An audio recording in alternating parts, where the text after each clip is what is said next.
إياك نعبد وإياك نستعين اهدنا الصراط المستقيم صراط الذين أنعمت عليهم غير المغضوب عليهم ولا الضالين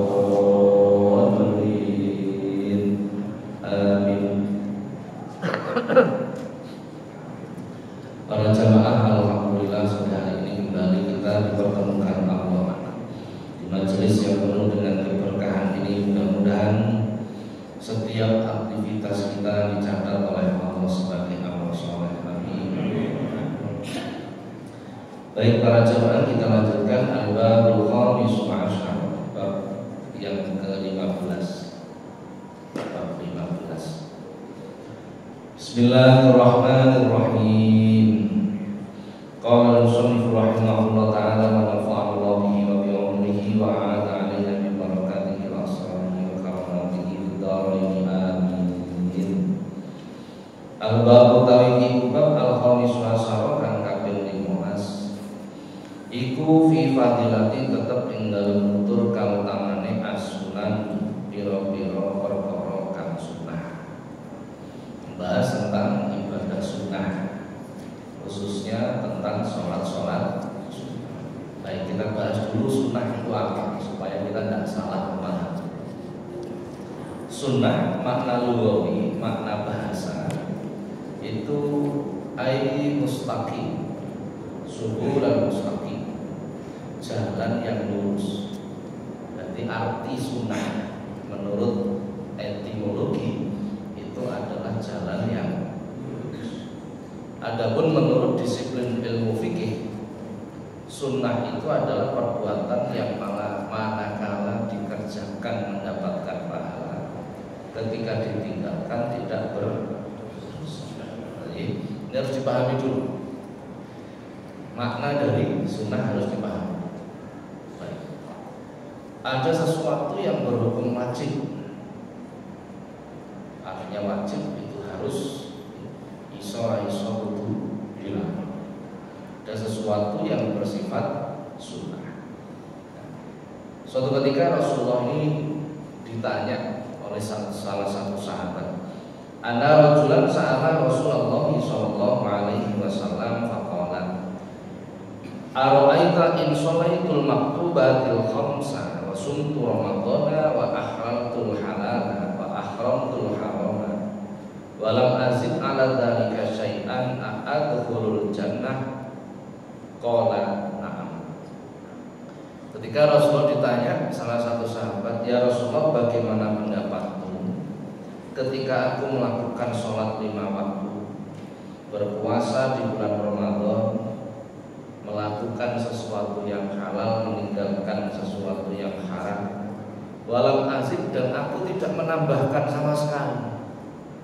Sing tak lakoni pokoknya sing wajib, angger gak nglakoni dosa.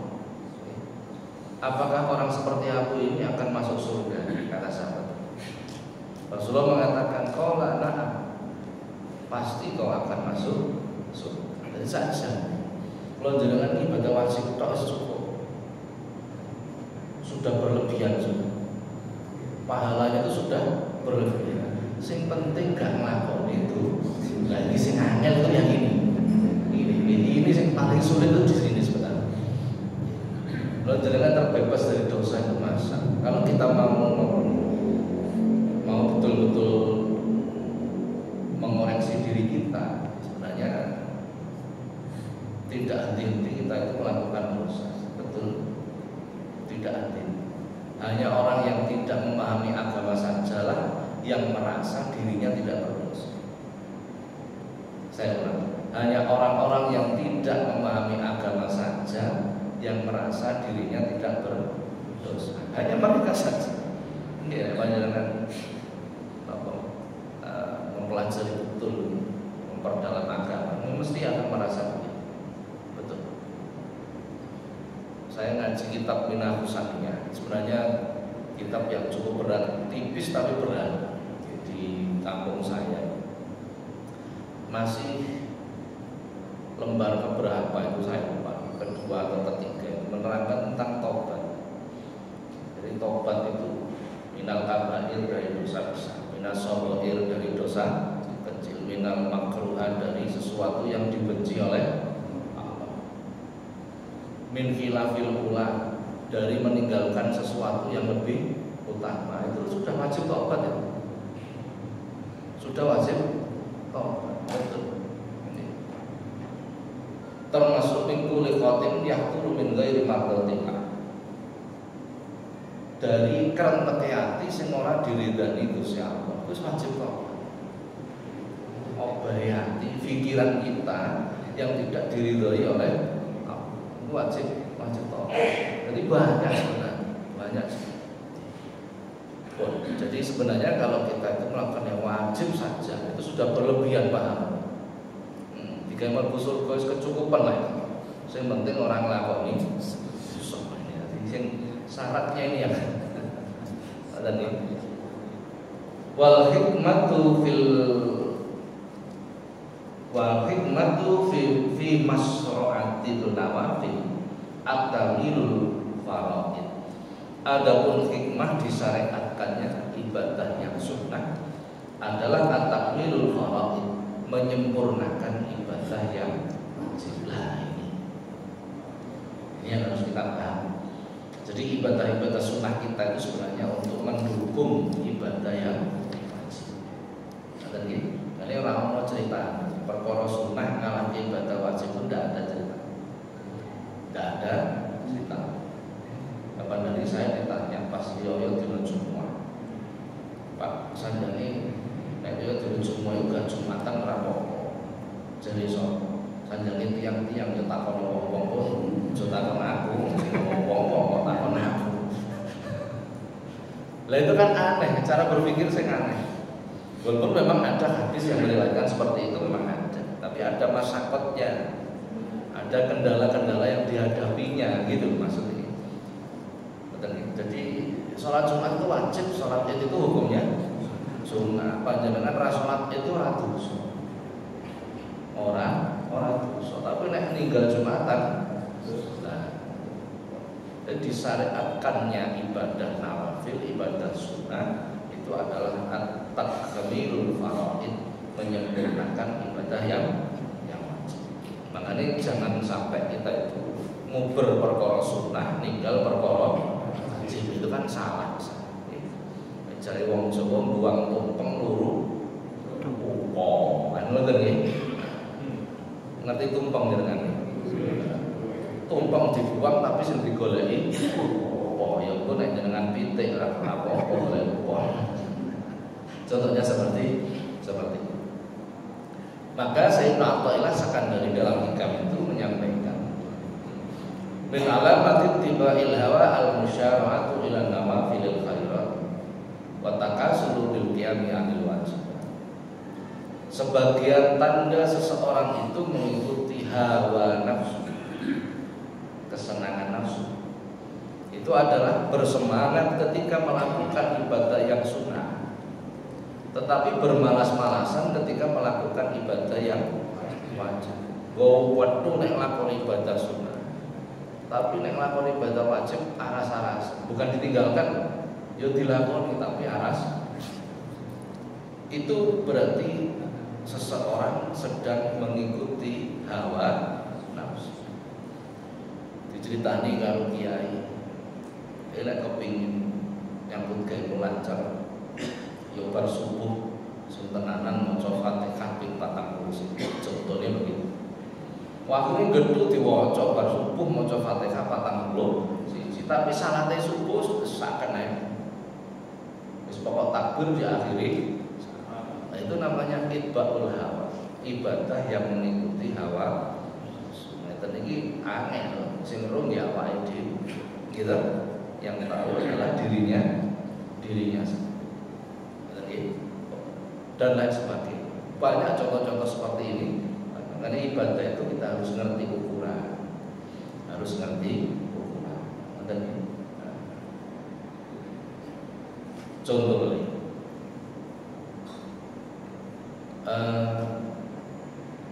Wonten tiyang niku gedung maca Quran. Maca Quran niku hukume napa? Maca Quran hukume napa? Aja sampai gak ngerti sama hukumnya. Maca Quran itu hukumnya nek mempelajari Quran hukumnya. Nah, jangan sampai kebalik. Ngoten iki. Panjenengan ngaji ngeten iki hakikatnya mempelajari Al-Qur'an. Walaupun yang saya bacakan hadis tapi keterangannya mesti ada nukil dari keterangan Al-Qur'an. Walaupun seneng maca Quran itu baik, bukan tidak baik. Baik. Tapi ya rasa-rasa tolabul ilmu. Itu berarti ibadah yang mengikuti hawa nafsu. Begini ini harus kita paham. Jadi jangan sampai kita meninggalkan yang wajib.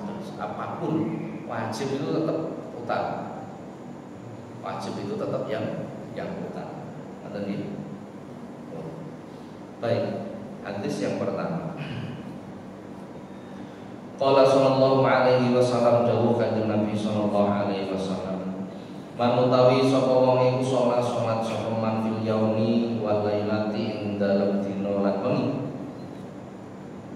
Isnata asarota ing rolas rakaatan rakaat tatawuan krono amrih kesunatan. Banallahu mongko bangun sapa Allah Gusti Allah lagu kedhuiman baitan ing omah fil jannati ing dalem surga. Barang siapa yang melakukan sholat sunnah dalam sehari semalam 12 rakaat, maka Allah akan membangunkan baginya rumah di surga. Rumah surga ini tetap rapodo kalau main di wilayah ini kan tetap bodoh nih. Nah, diceritakan datang hadis itu botolnya teko emas, botolnya teko emas. Kira-kira dijual digawe ini ngoleh ngapung bener. Jenenge wong kreatif. Ya ora apa-apa dari sodil kan ngoten ya. Itu pahala yang diberikan Allah bagi orang yang sehari semalam melakukan sholat sunnah 12 rakaat. Kami kutip diriwayatkan oleh Imam Tirmidzi dalam kitab Bulughul Maram. Apa 12 rakaat itu? Nah, sholat sunnah apa 12 rakaat itu? Saya kutip dari kitab Bulughul Maram diriwayatkan oleh Imam Tirmidzi. Yakni 4 rakaat sebelum zuhur, 2 rakaat setelah zuhur, berarti bilang 2 rakaat setelah maghrib, ingat? 2 rakaat setelah isya, berarti bilang 10. 2 rakaat sebelum subuh. 12 sholat ini yang dimaksud. Kita dipatang rakaat sak durunge zuhur, 2 rakaat setelah zuhur, 2 rakaat setelah maghrib, 2 rakaat setelah isya, 2 rakaat sebelum subuh. Berarti qobliyah isya mboten dihitung, Pak. Beda, nanti ada hadis yang lain yang meriwayatkan itu. Ngoten nggih. Nah, ini menurut kitab Bulughul Maram, hadis diriwayatkan oleh Imam Tirmidzi. Ini yang dimaksud 12 rakaat itu sholat. Ini fadilah orang yang melakukan sholat sunnah yang mengiringi sholat wajib. Berarti sholat apa itu? Sholat sunnah rawatib. Yo qobliyah yo ba'diyah. Ning panjenengan nek sholat qobliyah dulu hati-hati. Hati-hati karena di situ ada waktu yang makruh tahrim. Waktu yang makruh mendekati haram. Hati-hati. Dihindari. Waktu yang makruh mendekati haram. Bukan sholatnya yang haram, tapi waktunya itu yang dihindari. Panjenengan melakukan ibadah sunnah, tetapi di waktu yang makruh tahrim, iki rasa-rasanya gak oleh apa. Begini, koyo-koyo gak oleh apa. Nah, ini harus perhatikan. Termasuk panjenengan hobi nglakoni napa niku salat Isra, hati-hati, itu ada waktu yang makruh tahrim di situ. Hindari. Ngoten nggih. Nah, jadi kira-kira nek panjenengan salat Isra wis matahari setinggi tumbak. Jam pinten niku? Jam pinten niku? Enggak, sampeyan gak tahu ukur sakmene dhuwure sepiro, nggih mboten. Nah, keterangannya kitab itu cuma begitu. Lah matahari setinggi tumbak itu kan waktunya duha. Gitu. Ya, mendekati waktu duha itu waktunya Isra. Banyak yang kurang dari itu bisa masuk waktu yang makruh tahrim. Hati-hati di sini. Berasar sampai dengan maghrib itu waktu yang makruh tahrim. Hindari sholat di waktu-waktu itu. Bukan karena sholatnya, tapi waktunya yang makruh tahrim. Betul maksudnya. Memang banyak hal gitu. Suatu ketika kalau ngaji di satu tempat masjid di wilayah timur, kuliah subuh, baru kuliah subuh, partnernya jawab, tidak lagi kalau sempat ngobrol kan, konco-konco ngurus takbir, konco-konco sing liyane ini untuk sholat isra, saya juga nggak menegur, saya biarkan gitu saja. Lah, si jenis pengurus masjid itu tanya pada saya tentang keutamaan sholat isra. Wah, akeh fadilah, termasuk mendapatkan pahala orang yang melakukan ibadah haji sempurna. Ya, salah siji pengurus liyane rupane santri deh, rupane santri. Niku terus maca hadis. Lho, Pak Yai kan ono hadis yang nyebut nadhar ilal alim ahabbu ilayya min ibadati sanatin siyamuha wa qiyam. Jadi sijine pengurus rupane santri terus maca dalil ini. Artinya kan memandang wajahnya orang lain itu lebih dicintai daripada ibadah sunnah setahun yang dilakukan berpuasa setiap siang hari dan melakukan sholat di malam hari selama setahun. Jangan pilih putih. Pilih putih. Ibadah sunnah setahun sing ditambahi poso nek awan, nek bengi sholat gak leren-leren. Lho ya, sampai nanti ngoten ibadah poso setahun nanti lho. Pengen dadi modal mentelengi kiai wis. Ya, akhirnya kalau terhati, lo ya bener ya panjang ya apapun yang tetap diutamain. Bahkan hadis yang lain itu meriwayatkan bungah nih atine wong alim itu lebih utama daripada ibadah sunnah 1000 tahun. Tuh, sampai tahu. Saya tahu. Di kitab ini tengah insyaallah jenengan Islam ini. Silakan baca sendiri di depan. Itu diterangkan seperti memang ibadah paling gampang gitu. Makanya terjadi pesantren itu sudah yang utama itu urusan dengan guru, karena yang mengantarkan dirinya untuk bisa sampai kepada kalau ada rencana putra Kiai Husain Soekarno zaman setor pondok namanya Ali. Nah, itu kali Allah yarham Kiyatul Jalil itu dititipi kemen ngurmat putra Usanatin tadi dari Mursid Toriko. Ali ini kemen ngurmat.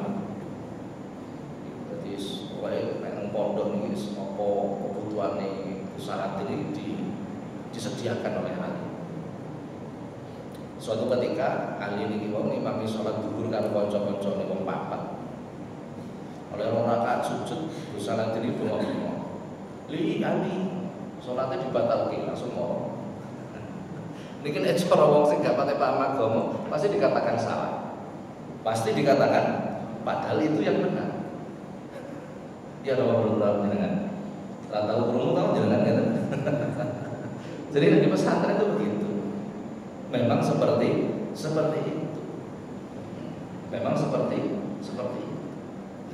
Oh, malah nek panjenengan mempelajari lebih dalam banyaklah cerita-cerita seperti itu, Pak. Jadi banyak cara yang menjadikan kita ini mendapat pahala yang luar biasa. Makanya jangan pernah kita itu terus meremehkan orang yang seolah-olah tidak melakukan kesunahan. Nah ini seolah-olah tidak melakukan kesunahan. Betul. Ketika orang melakukan ibadah sunnah, ojo diloni karena urusan sunnah sendiri yang kita tinggalkan itu terlalu banyak. Gitu. Panjangan subuh ngaji nopo bidayah ini. Apa sampai bab nopo ini? nek bab lali piye harus jelas kan. Bab wudu kan diterangkan doanya wudu, betul nggih? Mulai membasuh tangan, berkumur kan ana dungane dhewe-dhewe dan itu sunnah. Kira-kira jenengan lampahi betul? Nah, maka nek ana wong meninggalkan sunnah aja dilok, ndak perlu biarkan. Karena setiap orang itu mempunyai kesulitan sendiri. Sudah biarkan. Lagi pula kesunahan yang kita tinggalkan amat sangat banyak. Amat sangat banyak. Betul itu. Ngaji ngeten iki rukun thalabul ilmi. Nanti kalau terangkan itu awal-awal kalau ngaji teng mriki kira-kira 15 atau berapa tahun yang lalu. Ini betul. Jadi orang thalabul ilmi itu ada syarat rukunnya. Nek boten ditetepi, nek orang dilakoni, ya ilmu itu tidak akan meresap. Betul. Oke, lah itu. Jadi banyak hal yang sebenarnya kita lakukan itu yang kita dapatkan cuma sedikit, amat sangat sedikit. Karena kekurangan di dalam ibadah tadi. Nah, makanya inilah fungsinya ibadah sunnah. Ya, coro lari-lari santri, kalau ngagome. Ala tanalul ilma illa bisitati sabubika an majmu'iha bibayan. Ilmu itu tidak akan diperoleh kecuali dengan 6 hal. Tukain wa khirsin was tibarin wa bulghatin wa irsati ustadi wa tuli zaman. Nomor 1 dukaun itu nek ngaji pikirannya digawe. Orang di rumah tapi diangen harus. Nomor 2 khirsun, rakus terhadap ilmu. Jangan pernah merasa puas. Aku ngaji seminggu cukup lah. Nek wis merasa cukup maka tidak akan mendapatkan ilmu. Tidak akan mendapatkan ilmu. Nah, itu jelas kok nih. Tidak akan ilmu itu didapatkan kecuali melalui 6. Bukaun waktu wastibarun sabar harus. Wajib niku sabar. Wis di rumah ono diangen-angen kok ora paham, bae ya kudu sabar. Nggih pancen ngaji niku wajib bingung. Ngaji niku wajib apa? Bingung. Nek sampeyan gak bingung sampeyan dadi kiai, kan ngoten iki. Nah, betul. Artinya bingung itu berpikir, gitu. Nek wong ngaji terus gak bingung berarti gak mikir, kan ngoten iki. Nah, dia berpikir keras supaya paham, ternyata tidak paham-paham. Ya mesti karena ilmunya masih terbatas. Gitu. Nek panjenengan wis gak bingung wis dadi kiai, kemungkinan pertama ngoten. Kemungkinan kedua ya gak mikir nih. Berarti sabar. Wa bulghatun ya butuh bulghah niku bondo modal raga. Ini yang banyak orang tidak melakukan juga. Panjenengan anaknya di sekolah nih bayar apa mboten? Bayar nih, bayar. Ya tuku kitab apa mboten? Tuku buku-buku mboten? Nek putrane jenengan gak tuku buku sampean mesti muring-muring sekolah niat apa ora. Padahal itu hanya ilmu dunia. Hanya ilmu dunia. Lah kalau jenengan ngaji ilmu no, jauh lebih penting. Nggih mboten? Kalau saya sampean ngaji teng mriki bayar teng takdir mboten? Loh, kita sendiri tidak pernah adil dengan diri kita, gitu. Jarene minta dunia hasanah, akhirat juga hasanah. Tapi kita sendiri tidak pernah adil. Nek panjenengan anaknya sekolah bayarin larang dilatih, sing penting apa? Cocok pendidikannya, betul nggak? Tapi nek urusan ngaji, aku muni ini gak jaluk bayaran sampai enggak maksudnya, tidak begitu maksudnya. Ya raket lah buku kitab, kan ngoten nggih. Beli, artinya ada keseriusan, keseriusan. Wa irsatu ustadi, dan wajib urusan agama itu hadir seorang guru. Tidak boleh belajar ilmu agama tanpa adanya seorang guru, itu tidak boleh. Ini sering kita terangkan. waktu di zamani dan waktu yang panjang. 6 ini kudu, ini syarat ini. Harus dilakukan. Harus dilakukan. Nek boten dilakoni tidak akan mendapatkan ilmu. Keterangannya jadi panjang. Insya Allah dulu awal-awal ngaji mesti saya terangkan. Di majelis manapun biasanya mesti saya terangkan. Syaratnya mau ngaji itu seperti ini. Biasanya lama itu. Saya terangkan itu bisa sampai 4 bulan biasa. Dikupas. Wa qala sallallahu alaihi wasallam lan dawuh kanjeng Nabi sallallahu alaihi wasallam, man utawi sapa wong iku salat sapa man qabla fajri sedurunge fajar rakaat ini 2 rakaat. Wa qabla dhuhri lan sedurunge dhuhur arba'an 4 rakaat. Wa ba'daha lan sakwise dhuhur arba'an 4 rakaat. Wa arba'an qabla asri lan 4 rakaat sedurunge asar. Dakhala jannata mongko manjing sapa man al jannata ing swarga. Redaksinya beda lagi. Barang siapa yang sholat sebelum fajar 2 rakaat. Apa sholat sebelum fajar? Apa sholat sebelum fajar? Qobliyah subuh. Jadi sholat subuh sendiri itu juga disebut sholat fajar. Sholat qobliyah subuh itu juga terkadang disebut sholat fajar. Sholat yang dilakukan di rumah sebelum berangkat ke masjid, sebelum adzan subuh, itu juga disebut sholat fajar. Kadang tidak memahami ini, Lah aslinya sholat fajar niku sing pundi? Sholat sunnah fajar itu yang mana? Sing dilakoni nang omah. Dibangun tidur mandi terus sholat 2 rakaat. Baru kemudian berangkat ke masjid.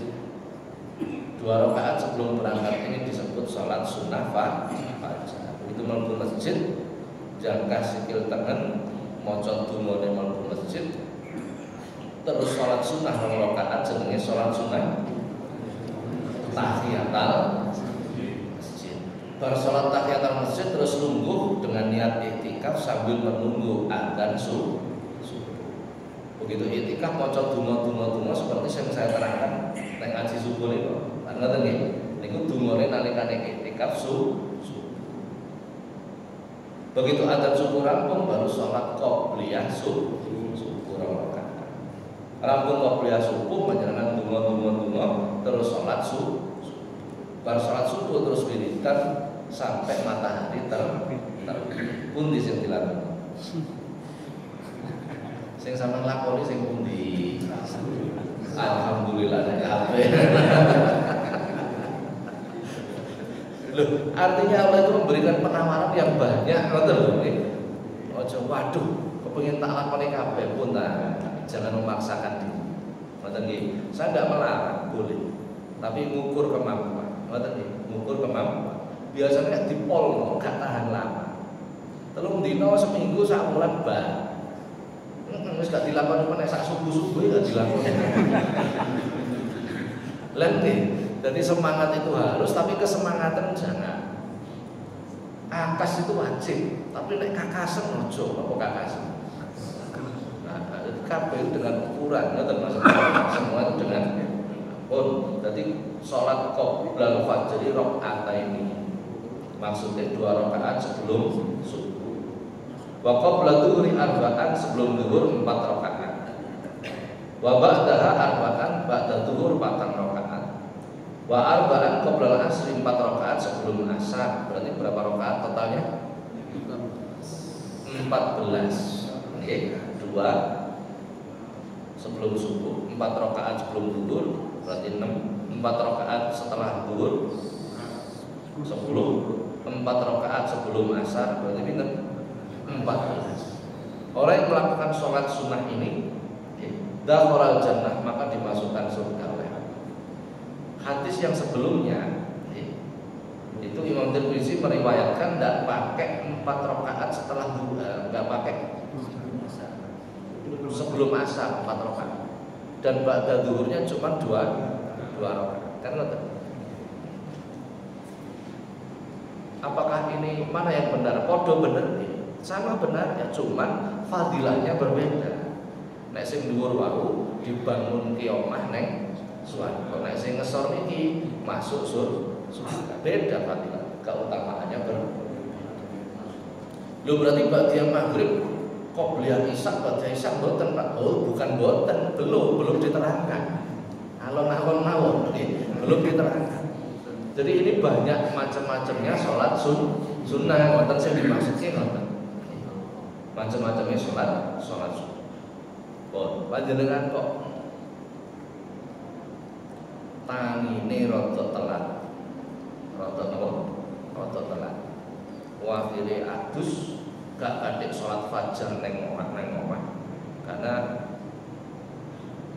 selisihnya 27 rakaat. Jadi sholat sunnah ini dilakukan neng omah ganjarane 17 derajat luwih dhuwur timbang neng masjid. Hadis saya terangkan sudah kan. Insyaallah jenengan nggih pun lali. Susah bolak-balik lali nih. Ya begitu. Jadi sholat sunnah ini dilakukan neng omah selisihnya 27 rakaat dibandingkan dilakukan di masjid. Nggih, Pak. Rong rakaat dilarang kok mepet waktune wis tartib. Gak ada sholat fajar panjenengan langsung berangkat ke masjid. Langsung khawatir kedisian adzan. Begitu mlebu masjid tiba sik kok bersolat tahiyatul masjid. Panjenengan langsung sholat tahiyatul masjid. Ini sudah dicatat panjenengan ngelampaui sholat fajar. Sudah dicatat begitu oleh. Ngoten iki. Sisuke tamine luwih telat meneh bar adzan sik tas. Tangi mamane. Wah, gak ada atus wudu tok langsung budal yang masjid. Berarti enggak sholat fajar di rumah, enggak sholat tahiyatul masjid. Mlebu masjid langsung sholat qobliyah subuh. Ngeten iki panjenengan oleh ganjarane sholat fajar, sholat tahiyatul masjid. Sisuke tambah telat meneh. Arep iqomah niku baru kan tidak mesti orang ini. Wes wudu tok langsung berangkat ke masjid. Begitu mlebu masjid pleng iqomah, belek muni titit wah iqomah. Panjenengan cukup membaca al-baqiyatus sholihat arba'ah marrah. Subhanallah alhamdulillah wa la ilaha illallah wallahu akbar la haula wa la quwata illa billahil aliyyil azim 4 kali. Niki wis oleh ganjarane salat fajar, oleh ganjarane salat tahiyatul masjid, oleh ganjarane salat qobliyah subuh. Melok sing terakhir dhewe mawon.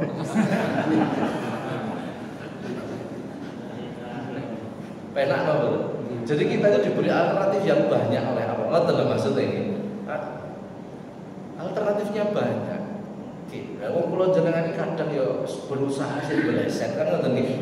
Ternyata masih ada jalan keluar. Ngoten maksudnya seperti ini. Oh, maksudnya ini termasuk sifat Rahman Rahimnya. Kan ngoten. Oh, enggak usah hukum. Ketinggalan nek ngerti ilmu ini tetap mboten kubu karena ngerti ilmu. Ngoten nggih. Dan lain sebagainya. Wah kok ketinggalan kabeh pamane.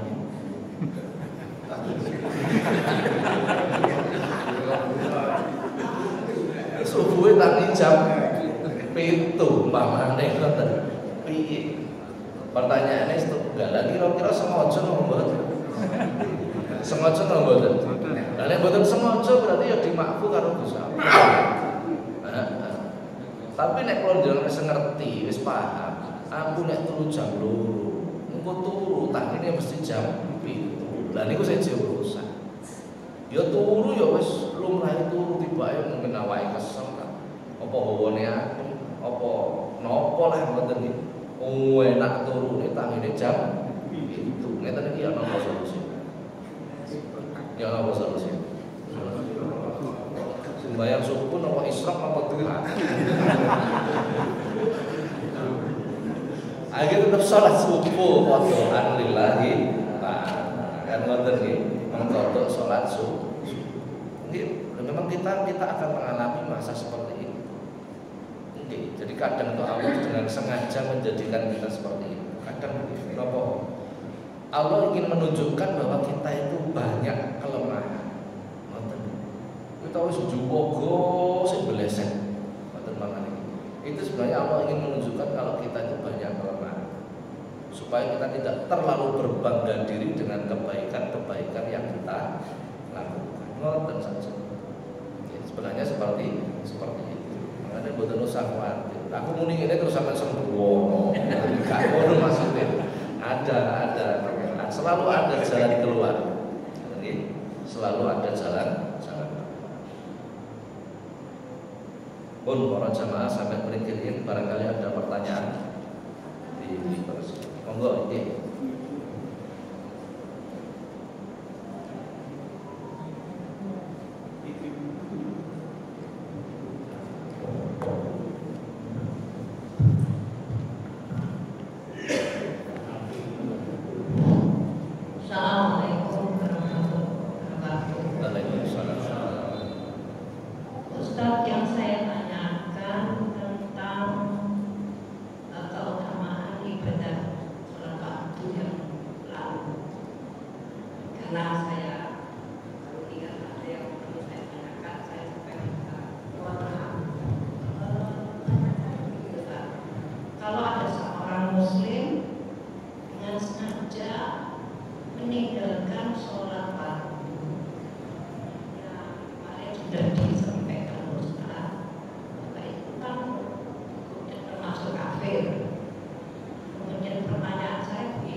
Bagi seorang muslim yang meninggalkan sholat, man taraka sholatan muta'ammidan faqad kafara jihad.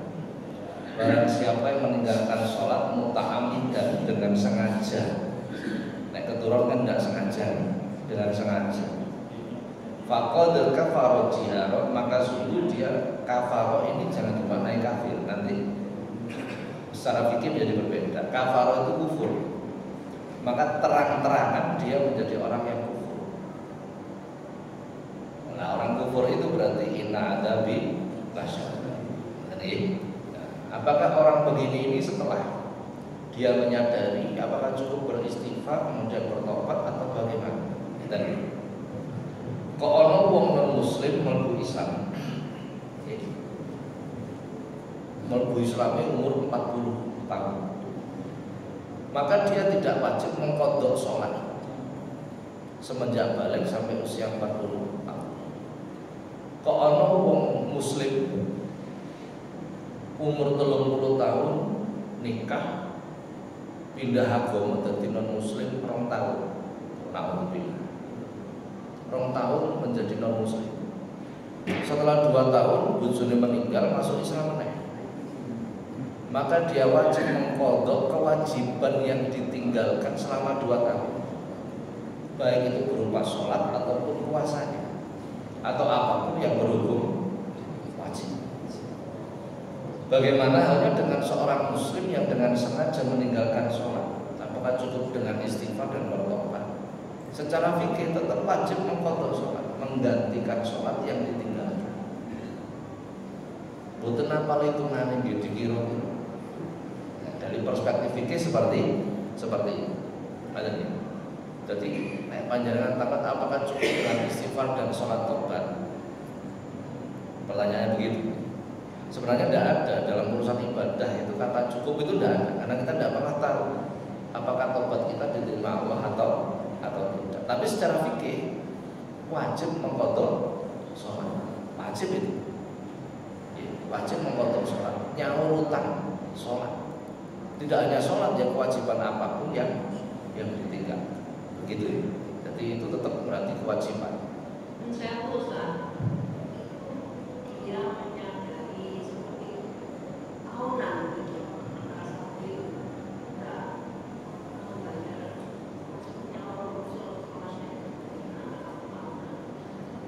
Iya, nah ya itu resiko yang harus diambil memang begitu. Secara fikih memang begitu. Ya, secara fikih memang begitu. Jadi umpamanya ninggal sholat itu 30 tahun, maka dia wajib nyaur utang 30 tahun. Begitu. Nyaur utangnya bagaimana? Ya bar sholat subuh meneh. Bar sholat duhur meneh. Secara fikih, saya mengatakan secara fikih, tidak ada hukum selain itu secara fikih, pasti begitu. Saya mengatakan secara fikih, seperti kita meninggalkan puasa Ramadan, bagaimana hukumnya? Wajib nyaur utang Ramadan. Secara fikih tidak ada solusi lagi. Memang seperti itu. Ada gitu.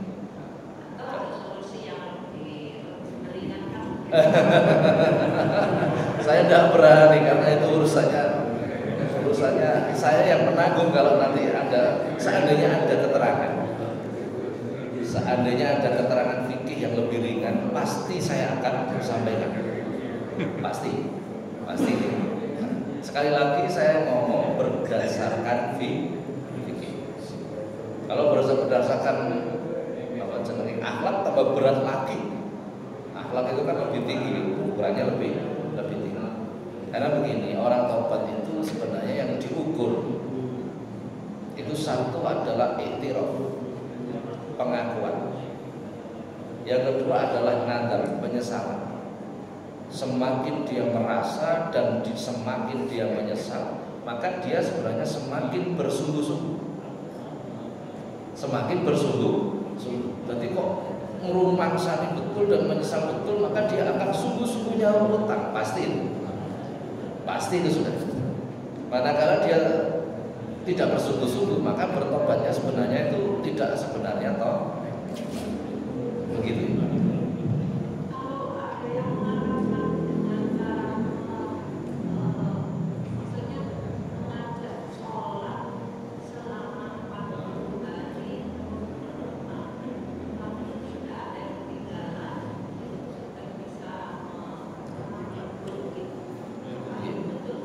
Saya belum pernah tahu dasar hukumnya. Jadi hal-hal yang saya belum pernah tahu dasar hukumnya saya tidak berani menyampaikan. Jadi 40 hari sholat berjamaah rutin bisa menggantikan begitu mamanya. Saya belum pernah tahu dasar hukumnya. Kalau seandainya ada tapi saya sendiri belum pernah. Begitu nih. Ya memang terasa berat, tapi seberat apapun manakala kita bertobat, kita akan berubah. Yang dinilai Allah itu sebenarnya upaya kita. Umpamanya nyaur utang itu utangnya 30 tahun, nyaur utangnya 5 tahun, tapi gedung 5 tahun nyaur utang, latih. Bagaimana ini? Yang dinilai Allah itu bukan wis lunas atau belum, bukan. Yang dinilai itu usaha kita.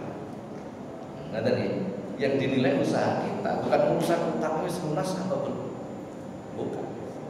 Malah ono wong iku mati dalam keadaan utang duit nih. Rasulullah mengatakan, aku gak gelem nyolati wong iku sebab sik duwe utang. Rasulullah mengatakan begitu sebab sik duwe utang. Gak lama kemudian malaikat Jibril turun, Muhammad sholatono wong iku. Lho malaikat iku gak ada utang. Iya. Tapi dilunasi karo Gusti Allah. Kaget kan Nabi. Kemuliaan apa yang didapatkan orang itu sampai Gusti Allah turun. Ternyata dia rutin membaca surah Al-Ikhlas, rutin membaca surah masa. Jadi nggak mesti gitu kan. Lah begini ini kan tidak ada di kamus fikih, betul kan? Tidak ada kamus fikih itu naik utang ya saluran kan hanya begitu. Nah kan hanya begitu kalau kamus fikih. Jadi saya tidak akan berani wis ngene wae wis di ngapura karo ndak berani menjamin begitu, saya ndak berani. Gitu maksud saya. Iya. Jadi kesungguhan kita itu yang mendapatkan nilai di hadapan Allah. Gitu. Waalaikumsalam.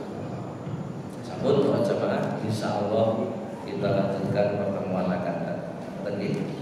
Mugi manfaat. Alfa